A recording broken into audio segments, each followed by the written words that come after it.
Since you made it through, I got one bonus for you. And this is that paralegals are revenue generators. And a lot of law firms will talk to paralegals about salaries and different things as if they don't understand that paralegals are major revenue generators. And why is that? Okay, well, I've talked about several times on different videos. You can look back in my history about the reports that come out on how much paralegals are charging or firms are charging for their paralegals, how much they're being paid, um, and how much they're using their paralegals, etc. And the last time I talked about this, the baseline nationwide for what they were charging for paralegal work for by the hour in litigation was about $75. Now, we're in LA, or I'm in LA, but we're in California, and we're charging way more than $75 an hour for these paralegals. And okay, if you had to split 75 in half, it's probably not great, but let's just say they're at least charging 125. Now, I've been doing this for a long time, but I believe 125 was the rate that they were charging clients for me when I was a junior paralegal. Okay? And so if we're taking that and we're saying, okay, are you paying your paralegal 62.50 or $65 an hour? Probably not.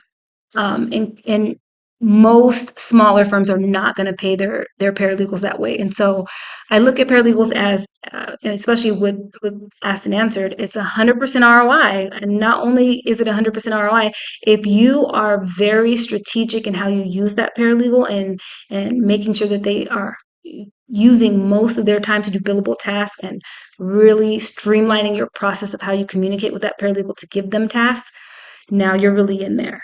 Now you're really in getting that profit margin right where you need it to be. And always keep your eye on what the current rates are. I know a lot of firms are worried about raising their rates. Um, and I know that we're also headed towards a less hourly focused billable system, more project based.